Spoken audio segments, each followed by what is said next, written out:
bonjour à tous.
Question difficile, je vais commencer par répondre à la deuxième.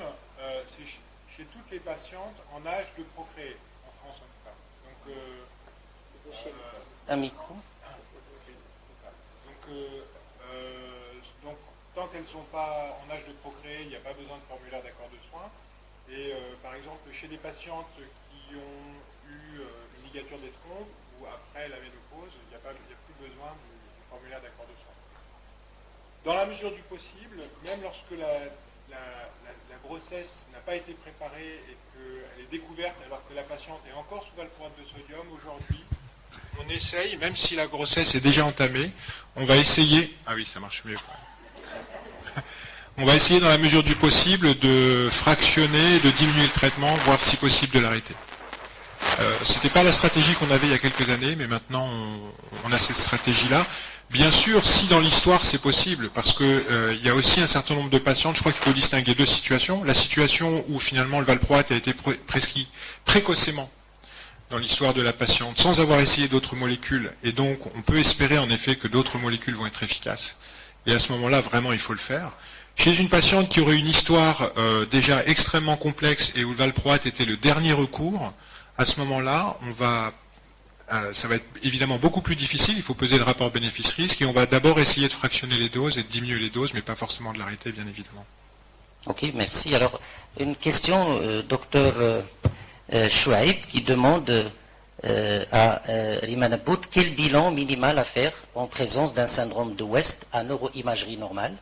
Et aussi question par rapport au vigabatrin, est-ce qu'il y a vraiment le risque en pratique de l'atteinte ophtalmologique, il est important? Le bilan qu'il faut faire pour l'enfant avec syndrome de West, bien sûr éliminer les causes métaboliques, et quand il y a besoin et il y a la possibilité, on sait qu'on a beaucoup de causes génétiques. Maintenant, moi je différencie toujours les bilans, un bilan qui va changer la conduite à tenir, et un bilan qui est pour comprendre la maladie, l'expliquer et donner un conseil génétique. Donc pour le premier, la conduite à tenir, bien sûr, c'est les vitamines et les pathologies métaboliques. Pour le deuxième, il y a en plus de ce premier, toute la partie génétique du bilan. Donc ça, c'est la première chose. N'oubliez pas qu'il y a des façons aussi très simples. Si on pense à la STB et qu'on n'a pas une IRM qui montre des signes très évidents, l'œil, les yeux, les reins, etc. La deuxième question, en pratique, existe-t-il un risque réel? Oui, le risque est réel, mais la balance bénéfice-risque et la durée du traitement que l'on a de plus en plus tendance aujourd'hui à diminuer jusqu'à l'âge de 2 ans ou 3 ans, c'est surtout ça qu'il faut mesurer par rapport au vigabatrin. Surtout que chez l'enfant, on n'arrive pas à faire le champ visuel et les autres examens sont un peu illusoires, le RG et tout ça. Ok, Oui, merci. Alors, une question au professeur Le Guen. Alors, Nadam Kiran se demande est-ce qu'il y a une explication au caractère focal et autolimité de certaines épilepsies génétiques? Pourquoi c'est génétique et pourtant la sémiologie parfois peut être focale? Peut-être l'exemple, l'épilepsie frontale par exemple. Alors écoutez, c'est toujours difficile de passer donc de la clinique à l'explication génétique. Les éléments les plus évidents, c'est quand l'épilepsie est associée à une dysplasie corticale, où là on l'a vu, maintenant on connaît bien les mécanismes. Vous pouvez avoir donc les mécanismes à, je dirais, deux événements. Vous vous rappelez, c'est les mutations par exemple dans DEPDC5, lorsqu'il y a donc ces deux éléments, lorsqu'il y a la mutation constitutive et la mutation germinale, vous allez avoir donc l'apparition de cellules qui vont être des cellules ballonisées, des cellules dystrophiques, et donc là vous allez avoir un foyer qui est structurellement défini et qui va pouvoir ensuite donc donner une épilepsie focale, bien qu'il y ait une mutation dans toutes les cellules, donc dans tous les neurones. Donc c'est un des modèles. Dans d'autres cas, il est très difficile de comprendre pourquoi une mutation qui va donner donc qui va se retrouver dans tous les neurones, ne va s'exprimer que dans certains circuits, en particulier lorsqu'on est dans certaines épilepsies focales à leur expression motrice, avec des mutations dans les gènes codant pour les sous-unités, par exemple du récepteur à l'acétylcholine, le récepteur nicotinique. Peut-être, Rima, tu as quelques données? Très bien. Alors, la question suivante pour Louis Maillard. Alors, on sait que l'EMJ, c'est une épilepsie pharmacodépendante, mais il y a quand même un pool de patients chez qui on peut arrêter le traitement. Quelles sont les caractéristiques de ce pool de patients? Et une question un petit peu en parallèle, comment définit-on une guérison et annoncer qu'un patient épileptique est guéri?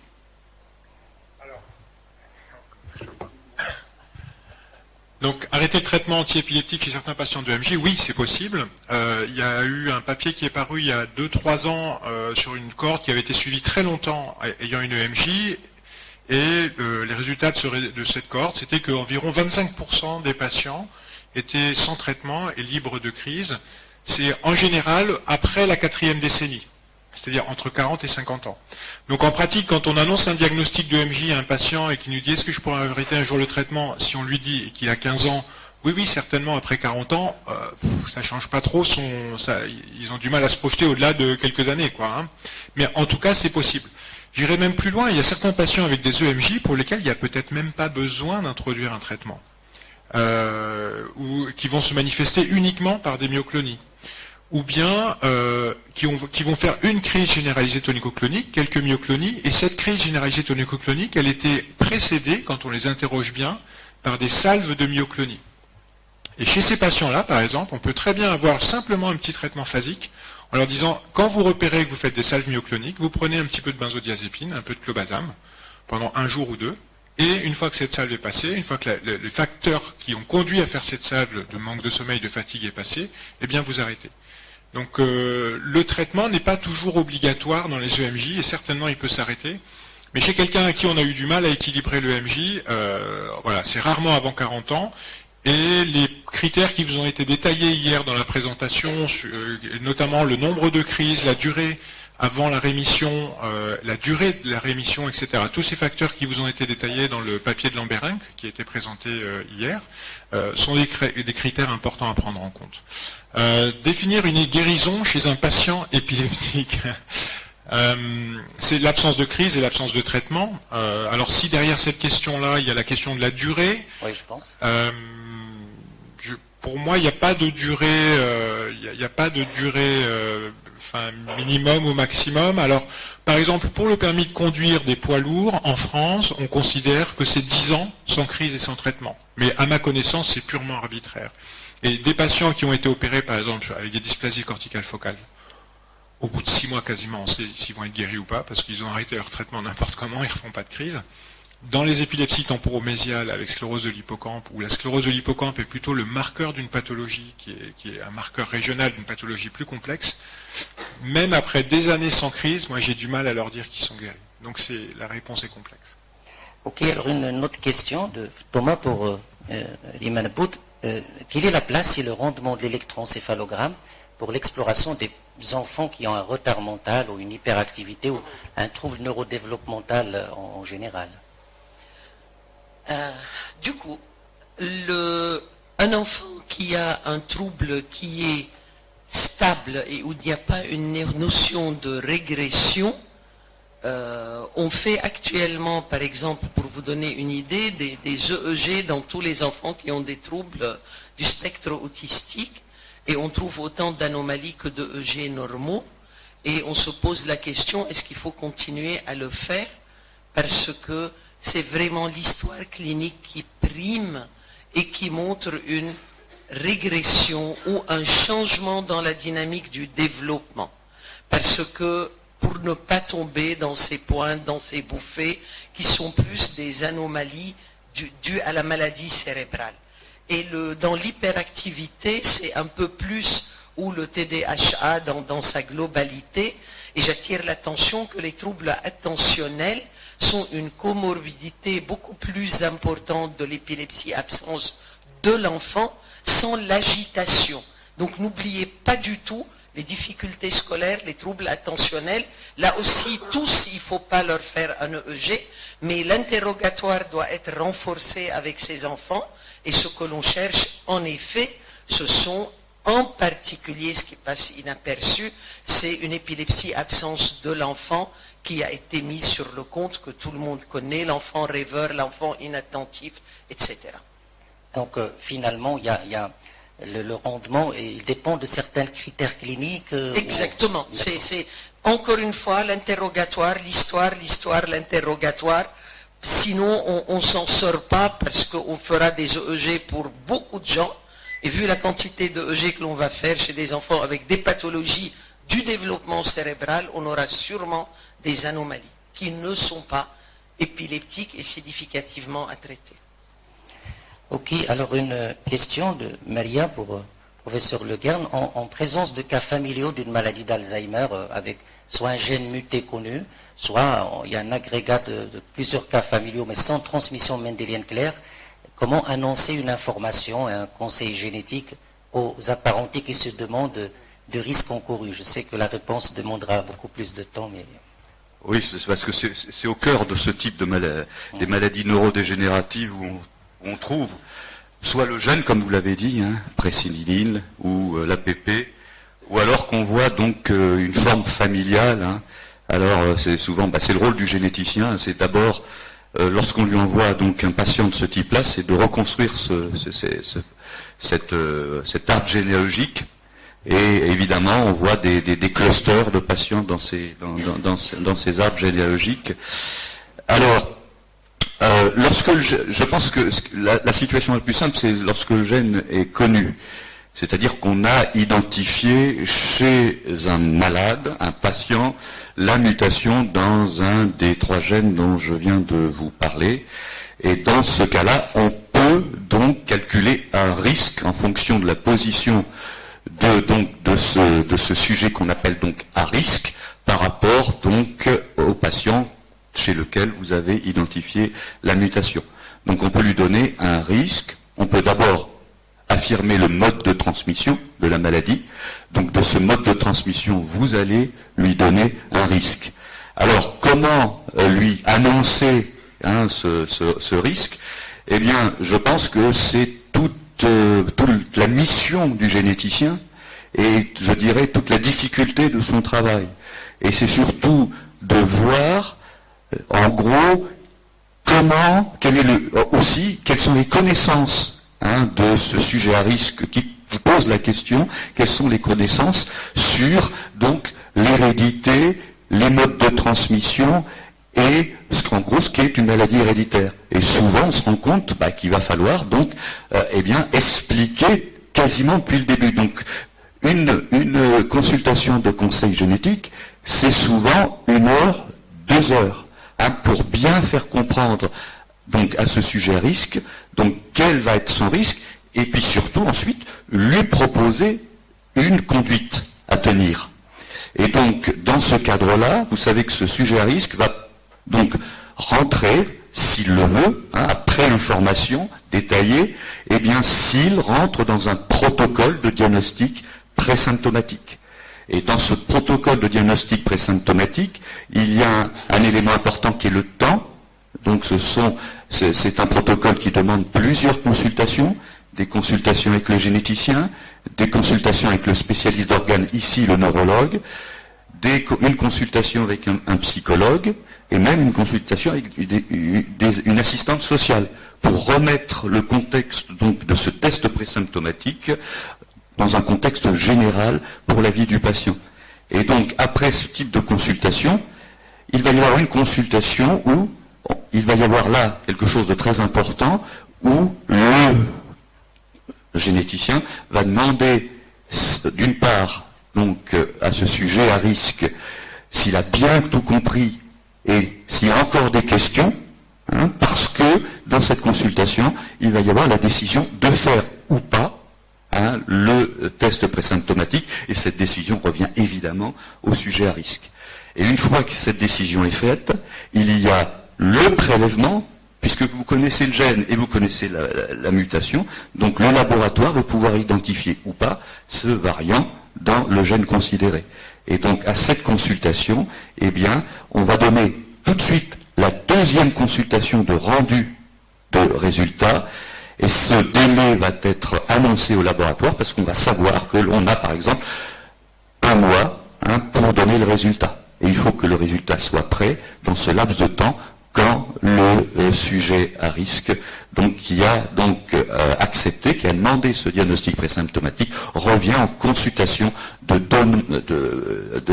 rendu de résultats de diagnostic présymptomatique. Et il faut voir que, alors, maladie d'Alzheimer, je ne sais pas en particulier, mais par exemple, dans la maladie de Huntington, qui a été, dont le diagnostic présymptomatique a été le premier mis en place à la Salpêtrière, eh bien, à peu près, il n'y a que 20% des patients, des sujets à risque, qui vont aller au bout du processus et qui vont demander que l'on ait donc, que l'on recherche la mutation. Mais vous voyez que donc c'est vraiment quelque chose, c'est vraiment la question du diagnostic présymptomatique. Il y a le temps et il y a l'équipe pluridisciplinaire. Et évidemment, la décision, c'est la décision du sujet qui rentre dans ce protocole. Alors une question de Sihan Bouchal pour Louis Maillard, une question pratique. Si l'électroencéphalogramme standard est normal et s'il existe une forte suspicion clinique de crise épileptique, qu'est-ce que vous faites en pratique? Un EEG de longue durée? Combien de temps, sommeil, parce que c'est vraiment des choses assez récurrentes, ce genre de situation. Oui, merci de cette question. Alors, tout d'abord, donc forte suspicion de crise épileptique, donc je vais me placer dans la situation d'une crise épileptique cliniquement probable ou certaine, avérée. D'accord? C'est-à-dire que vous avez eu le témoignage du patient, le témoignage des témoins oculaires, et vous êtes cliniquement, vous avez la conviction que c'est une crise épileptique. Lorsque le G standard est normal et lorsque, après un interrogatoire dirigé très poussé, vous vous êtes assuré qu'il n'y avait pas eu d'autres crises précédemment qui étaient passées inaperçues, notamment des crises focales, dans le cadre d'une crise généralisée tonico-clonique inaugurale, ou l'existence de myoclonie, ou l'existence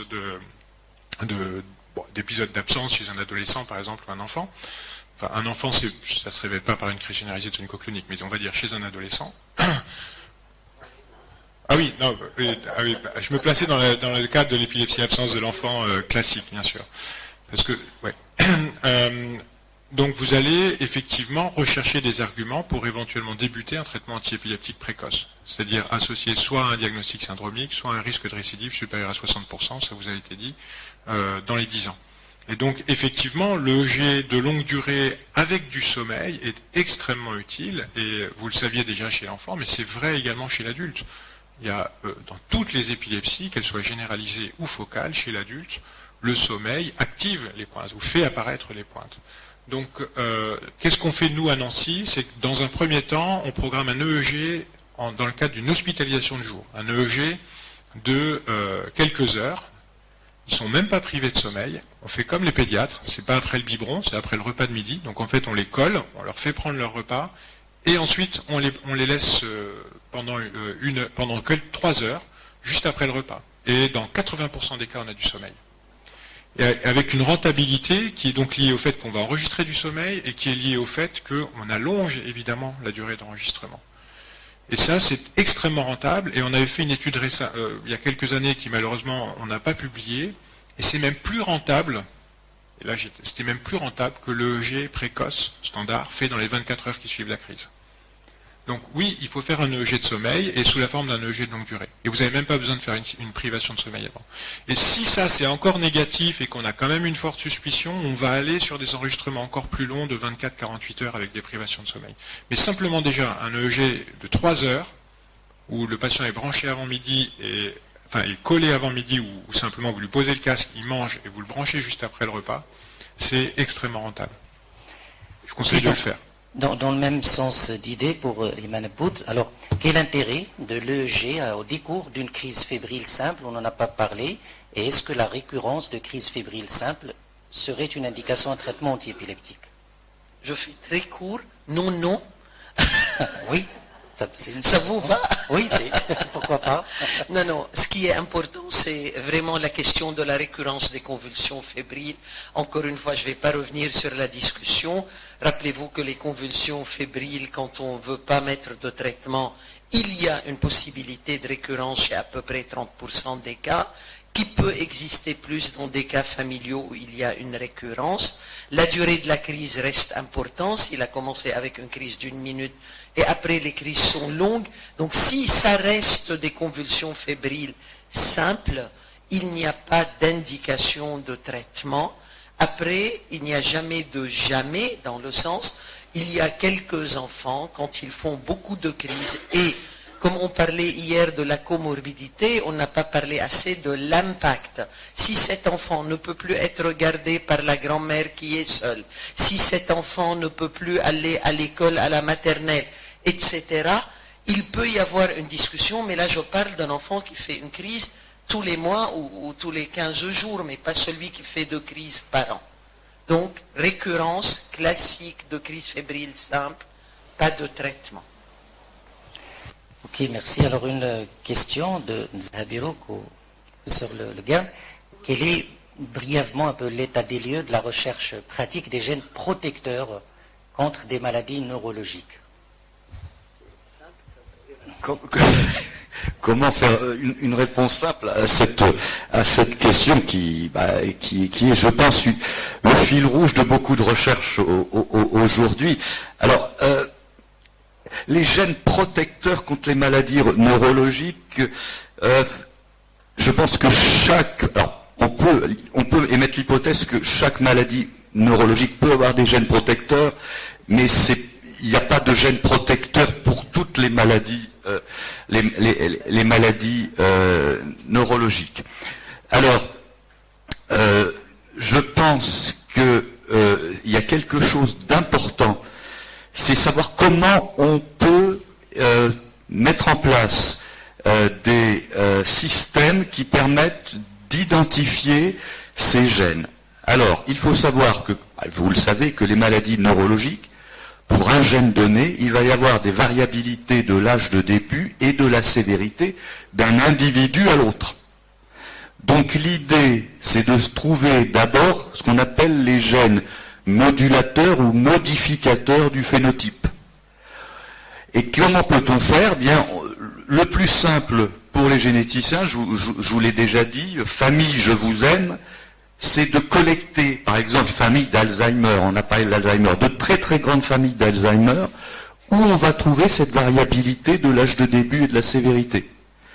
Et ensuite, on va essayer d'identifier, avec des techniques que l'on a aujourd'hui de génétique classique, eh bien, des gènes, un ou plusieurs gènes, parce que ça peut être plusieurs gènes pour une mutation donnée dans une famille, qui vont venir donc modifier l'âge de début. C'est souvent le plus simple.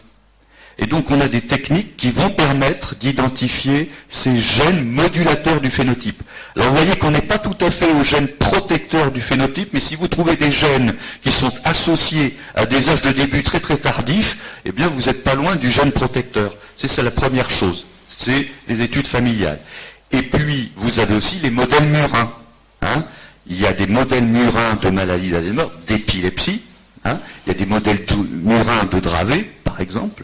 Eh bien, là aussi, les souris, bien qu'elles aient un fond génétique très très identique, on s'aperçoit quand même que l'âge de début est variable.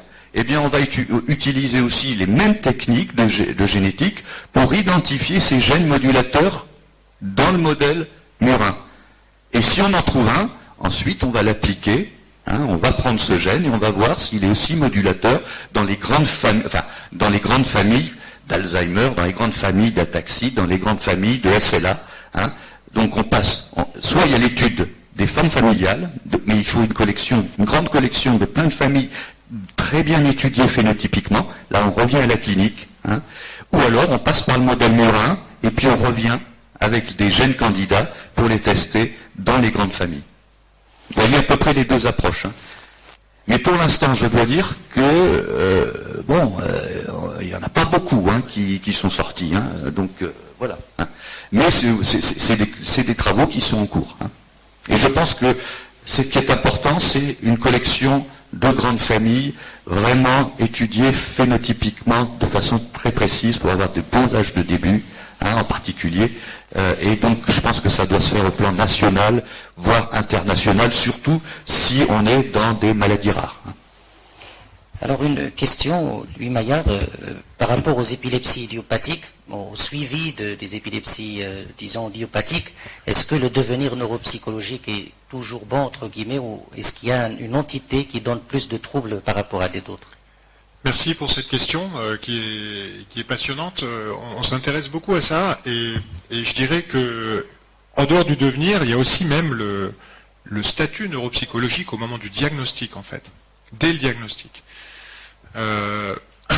On a lancé à Nancy une étude prospective depuis 2016 de suivi de cohorte hein, des épilepsies nouvellement diagnostiquées où on fait un dépistage précoce avant même l'instauration du traitement et ensuite un suivi longitudinal du bilan neuropsychologique dans toutes les épilepsies et on montre, et ça a déjà été montré dans le passé hein, par d'autres auteurs, notamment par l'équipe de Bonn, Christophe Helmstetter, que dès le diagnostic des épilepsies nouvellement diagnostiquées chez l'adulte non lésionnel, vous avez déjà des profils neuropsychologiques, des atteintes neuropsychologiques, comme si l'atteinte cognitive finalement précédait presque la survenue de la première crise.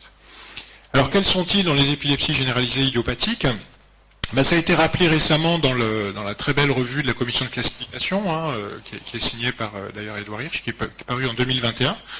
Et très clairement, même si c'est mal étudié dans les études, ce sont les troubles attentionnels dont parlait Rima tout à l'heure. Donc troubles attentionnels sans hyperactivité. Et donc les différentes dimensions de ces troubles attentionnels, c'est l'attention soutenue, la capacité à maintenir son attention de façon prolongée, c'est ce qu'on appelle l'attention divisée, la capacité à faire deux tâches en même temps, c'est l'attention d'alerte, c'est-à-dire la capacité, vous êtes au volant de la voiture, il y a un enfant qui traverse et vous allez piler sur votre frein. Et puis il y a une quatrième dimension soutenue, dont je ne me rappelle plus comme ça et je ne vais pas prendre trop de temps à chercher. Ça ne va pas s'aggraver au cours du temps, mais il faut les dépister précocement parce qu'il y a des conséquences très pratiques dans l'exercice professionnel ou dans la scolarité. Hein, par exemple, l'attention divisée, s'il y a un déficit d'attention divisée, un patient qui travaille, vous n'allez pas le mettre dans un open space. Vous allez demander à son N+1, quand il lui donne des consignes, de les écrire, les consignes. Donc il y a des conséquences très pratiques. Ça ne s'aggrave pas avec le temps, mais c'est présent dès le début et c'est à prendre en compte pour adapter l'environnement et pour prévenir l'environnement. Et bien sûr, c'est important de le dépister précocement parce que ça va aussi éventuellement influer votre choix des thérapeutiques médicamenteuses. Voilà. Je ne veux pas être plus long, c'est un sujet passionnant. On est en train de faire des études là-dessus, notamment sur les troubles attentionnels. Et puis il peut y avoir aussi une atteinte des fonctions exécutives, les deux sont liés bien sûr, hein, la mémoire de travail, la planification. Mais ce qui est pour moi le plus important dans notre expérience, ce sont les troubles attentionnels. Parce qu'en fait, ils vont affecter tous les domaines cognitifs secondairement. Je voulais juste insister sur cette dimension chez les enfants, où les fonctions exécutives, il faut se rappeler que c'est dans l'organisation du travail Et ça va, c'est avec les troubles attentionnels, ce sont les fonctions qui vont impacter le plus la scolarité, les apprentissages. Là, on parlait de freiner devant, mais imaginez cette organisation dans le processus de l'apprentissage. Et ce qui est très intéressant, c'est qu'avant, on ne pouvait faire et tester ces enfants qu'avec l'âge scolaire, 6-7 ans. Maintenant, on a développé, en particulier avec notre neuropsychologue, mais avec d'autres équipes, des tests précoces pour l'âge préscolaire et qui retrouvent, je ne vais pas redétailler exactement dans les épilepsies, par exemple, épilepsie, absence de l'enfant, qui retrouvent ces parties, quand on les teste de façon objective, les différents patterns qu'a décrit lui. Donc, c'est vraiment important. Si je puis me permettre, mais c'est un sujet passionnant, il y a un très beau papier qui était paru aussi de Chaudury, qui s'était intéressé en fait au profil cognitif des patients qui avaient différentes formes d'épilepsie généralisée, mais également de leurs apparentés. Et puis ils avaient des sujets témoins. Donc les sujets témoins étaient normaux, les patients avec une EGI avaient des troubles des fonctions exécutives et de la mémoire, et en fait les apparentés qui n'avaient pas d'épilepsie étaient entre les deux, entre les témoins et les patients épileptiques. Autrement dit, ces troubles cognitifs, ils sont précoces, ils sont constitutifs, et probablement ils sont le reflet d'un trait génétique plus que de l'évolution de l'épilepsie dans ces épilepsies bénignes. Ok, merci. Donc une question à Imane Aboud. Donc on avait parlé des pointes activées par le sommeil. Peut-être la deuxième question, elle a été discutée hier. La première, quel est votre protocole de traitement par rapport aux corticoïdes? Voilà, donc pour les corticoïdes, actuellement, il y a deux grands protocoles, je dirais. Il y a l'hydrocortisone qui peut être donné per os et qui a pas beaucoup d'effets secondaires, mais elle en a tout de même, et c'est des protocoles, juste rappelez-vous que c'est des protocoles longs, et du coup c'est des prises tous les matins avec les surveillances habituelles et l'attention habituelle à l'hypertension. Et il y a beaucoup plus l'école allemande, je dirais, avec les zones limitrophes, je pense à l'équipe de Strasbourg, où ils utilisent un protocole de bolus de corticoïdes, comme les bolus, un bolus mensuel pendant 6 mois dans ces situations, avec l'espoir d'avoir moins d'effets secondaires. Juste pour dire qu'il n'y a pas eu de validation d'un protocole vis-à-vis de l'autre, mais ce qui est sûr, c'est que le diagnostic de l'activation dans le sommeil, je rappelle, avec la régression ou la stagnation, doit être pensé, doit être fait sur un EEG de sieste, mais il faut que l'enfant s'endorme et il faut qu'il ait un traitement. Donc, je veux dire que ce soit le premier ou le deuxième protocole. Et il y a une étude de ces Flore Janssen il y a eu un protocole européen qui a été monté, qui malheureusement, pour revenir à ce que disait Eric sur les maladies rares, n'a pas pu recruter suffisamment de patients pour pouvoir valider qu'est-ce qui est meilleur. Donc, juste une micro-notion, les benzos sont utiles, mais attention à oublier les benzos à long cours chez ces patients pour leurs effets secondaires. Voilà. Alors, une question de Wadi Ibn Hanna, professeur Legan. Est-ce qu'un patient atteint d'une maladie génétique grave confirmée a l'obligation d'informer les apparentés concernés, ses enfants particulièrement? Oui, ça dépend aussi ça dépend des pays, des législations, hein. Mais c'est vrai qu'en France, il y a cette information lors du conseil génétique où on dit aux patients chez lequel on a identifié, par exemple, une mutation, hein, qu'il doit diffuser l'information à ses apparentés, en particulier ses enfants. Et il n'est pas obligé d'un point de vue légal de le faire? Je ne pense pas qu'on va jusque-là, non. Mais donc la consultation, s'il y a diffusion de l'information, il faut véritablement que ensuite, parce qu'il y a les enfants, mais il y a les frères, les sœurs, les cousins, hein, et donc là après, c'est à ces apparentés de venir voir le généticien, et si ils sont à risque, c'est-à-dire qu'ils n'ont pas de symptômes, eh bien on rentre de nouveau dans la discussion qu'on a eue du diagnostic présymptomatique. D'accord. Alors une question à Humayar. Dans votre expérience, est-ce que c'est possible d'avoir des hallucinations auditives ou des épisodes d'amnésie isolés récurrentes comme une manifestation épileptique? Alors, Est-ce qu'il y a des patients parfois qui donc accusent les réponses c'est oui, oui. D'accord. Et simplement pour la détailler un tout petit peu, donc je suppose que derrière cette question, il y a finalement comment on fait la différence entre une hallucination auditive épileptique et une hallucination auditive qui serait plus d'origine psychiatrique, psychotique. Ce qui est caractéristique dans alors ces hallucinations auditives, elles peuvent être élémentaires, c'est-à-dire comme des acouphènes, finalement un sifflement ou bien un bruit de moteur. Elles peuvent être, elles peuvent être plus complexes.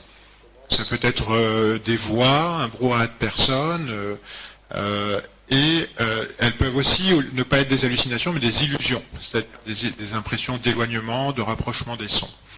Ce qui va les différencier d'une hallucination auditive d'origine psychotique, dans le cas d'une bouffée délirante ou sur des prises de toxiques, c'est leur brièveté, c'est leur reproductibilité, c'est l'absence de composantes, je dirais, affectives ou émotionnelles.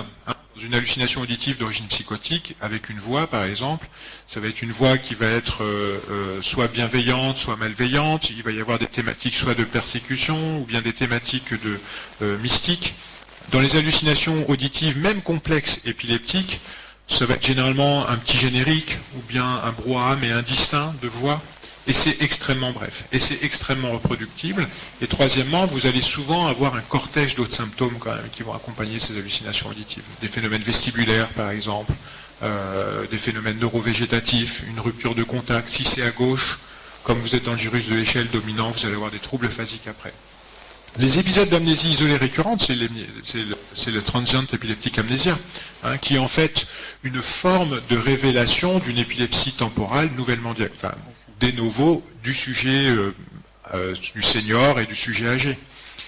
En réalité, dans ces TEA, très fréquemment, quand on a la chance de les enregistrer de façon prolongée et qui font une crise pendant la nuit, on s'aperçoit qu'il y a souvent tout un cortège de signes classiques de crise temporale interne, c'est-à-dire des automatismes oro-alimentaires, la rupture de contact, des automatismes gestuels.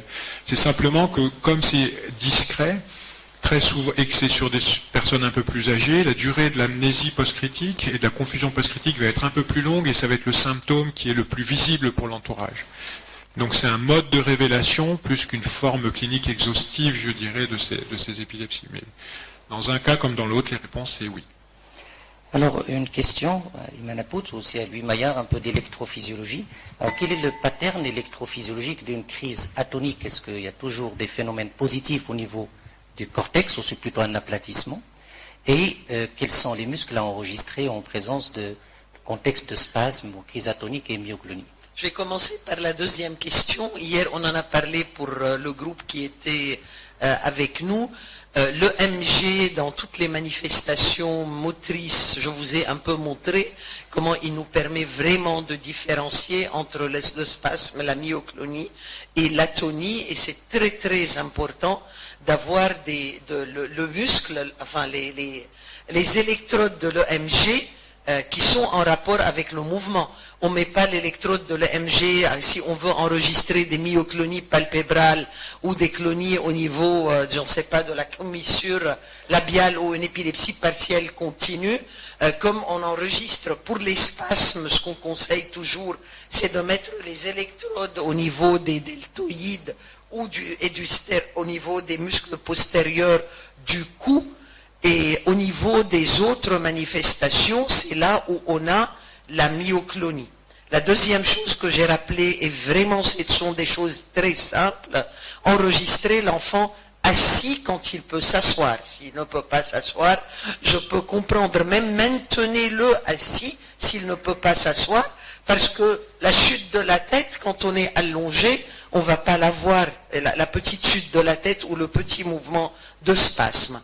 La troisième chose, c'est ce que je disais pour les crises atoniques qui sont un phénomène négatif, mais où il y a la pointe et l'onde lente. Je vous ai aussi parlé, par exemple, de demander quand il peut, s'il ne peut pas le faire encore une fois, de tendre les mains, par exemple, et on voit pendant l'absence souvent, quand il y a ces phénomènes atoniques avec l'absence. Donc, l'EMG est important. Moi, je ne sais pas, mais comment on peut dire qu'on ne peut pas mettre un EMG, parce que c'est une autre pastille, il faut avoir une autre électrode, peut nous aider, la position de l'enfant peut nous aider, et un très bon interrogatoire. Hier, là, le médecin qui parlait de l'imagerie disait, ou le médecin qui est intervenu, ne demandez pas, faites une IRM pour l'épilepsie, et si c'est pas vous qui êtes au labo de EG et qui allez faire l'EEG, s'il vous plaît, demandez à l'électrophysiologiste qu'est-ce que vous cherchez et quelles sont les conditions optimales pour avoir une réponse à votre question. Oui, parce que c'est pour vrai que pour la première, oui. c'est curieux. Est-ce que on peut... Vas-y, tu as pris la main. Alors, je vais c'est aborder curieux la d'avoir question. des phénomènes négatifs cliniques en Oui. présence d'activités positives électriques. Ah oui, bien sûr. Alors, donc, les phénomènes atoniques, donc, classiquement, et dans la majorité des cas, donc, les crises atoniques sont des crises généralisées, il faut le répéter, et qui se retrouvent donc dans le cadre de syndrome d'épilepsie généralisée génétique. Ok. Maintenant, on a aussi la chance, on a les phénomènes moteurs négatifs au sens large, c'est-à-dire atonie musculaire ou même inhibition de la motricité, peuvent se rencontrer dans les crises focales. Et on avait publié, l'équipe de Marseille en 2014, un papier où on enregistrait des phénomènes moteurs négatifs qui étaient associés, en fait, cette patiente faisait des phénomènes moteurs positifs quand elle avait une décharge à des rythmes physiologiques qui étaient assez lents, en fait, dans la bande bêta, et dans le cortex moteur primaire, et quand la décharge devenait extrêmement rapide, au-delà de 80 Hz, en fait, elle faisait des phénomènes moteurs négatifs. Donc, mais moteur négatif, c'est-à-dire d'atonie musculaire. En SEEG, oui. Oui, c'est vrai, bien sûr, en intracérébral, parce que évidemment, ces activités extrêmement rapides, vous ne les enregistrez pas en surface. Il y a des cas de phénomènes moteurs négatifs, de myoclonie négative, qui ont été décrites aussi, associés donc à des pointes ondes, même y compris focales, dans les régions post-centrales. Et notamment, c'est Carlo Tassinari qui en a publié quelques-uns. Et puis enfin, il y a des phénomènes moteurs négatifs, mais qui ne sont pas tant une atonie musculaire qu'une inhibition, comme une sorte d'akinésie, et qui peuvent être associés à des décharges épileptiques dans les régions prémotrices, soit en avant de l'aire motrice supplémentaire, donc dans le gyrus frontal supérieur, soit en avant du cortex moteur operculaire, c'est-à-dire en gros au niveau de Broca. Et ça va se manifester plutôt par une chute lente, plutôt qu'une atonie, ou une chute lente de la tête. Voilà, donc crise frontale, plutôt prémotrice, on peut aussi en voir dans les crises motrices et dans les crises pariétales. Et pour ce qui est des crises, c'est souvent associé en intracérébral et des décharges rapides, et vous pouvez éventuellement le voir sous la forme d'une activité assez rapide sur la ligne médiane, donc CZ ou bien FZ ou PZ. Alors, une question un peu basique d'un des médecins résidents, peut-être on retient la deuxième. Comment retenir un variant comme étant pathogène? On peut comprendre cette notion de polymorphisme et variant pathogène. Ah, ça c'est une super question. C'est le travail des généticiens biologistes, et c'est pas évident. Je crois que nous sommes on a un certain nombre de critères. Et ces critères nous permettent, alors il y a une classification un peu particulière.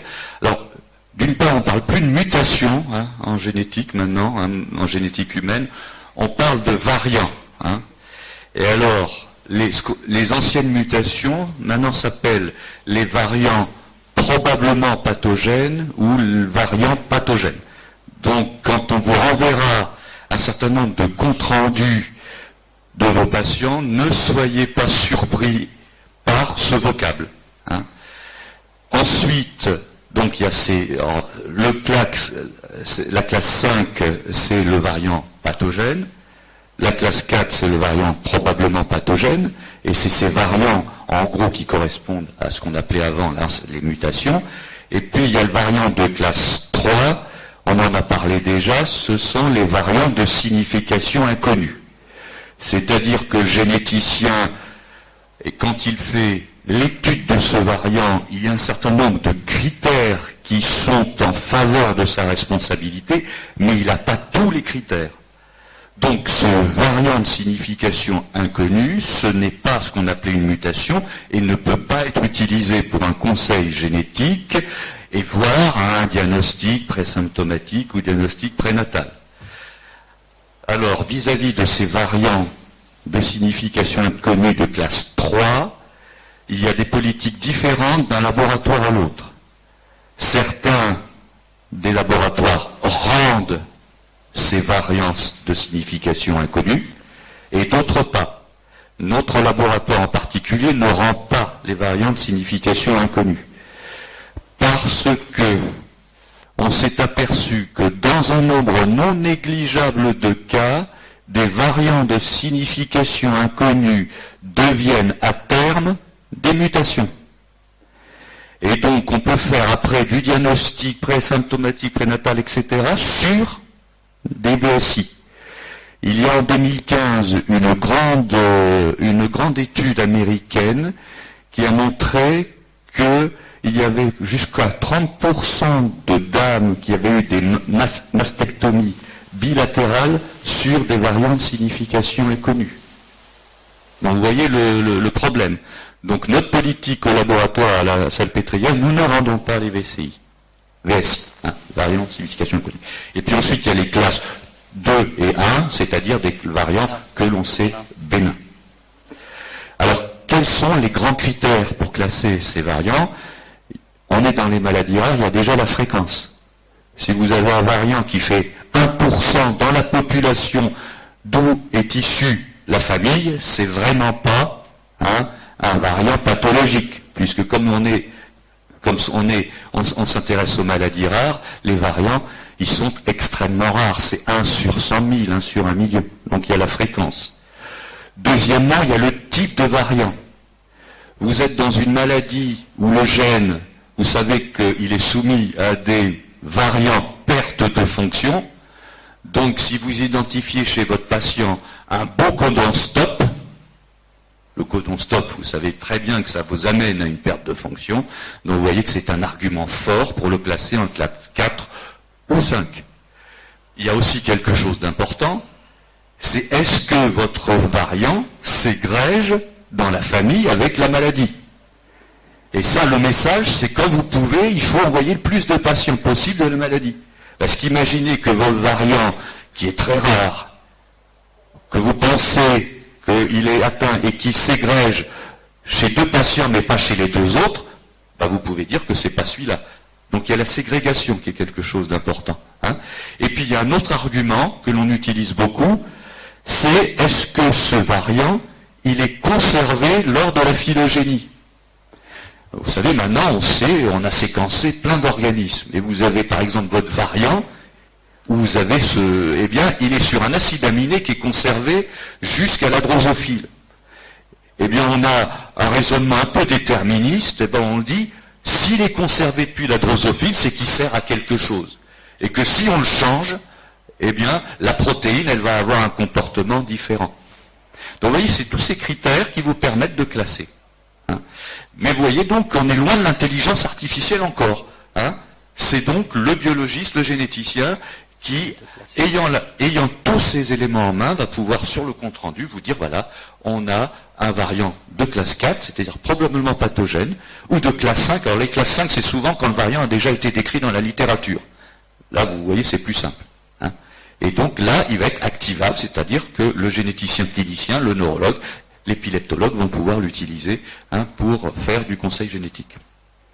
Merci. Une question à Louis Maillard. Est-ce qu'on peut avoir des crises épileptiques d'origine sous-corticale? Ça veut dire qu'ils commencent par le tronc serré. L'exemple aussi des amartomes hypothalamiques, comment ils peuvent générer des crises? Est-ce que c'est possible déjà? C'est un vieux débat. Si vous voulez que les structures sous-corticales soient impliquées dans des boucles cortico-sous-corticales, c'est la définition même, par exemple, des crises généralisées et des modèles absence. Okay.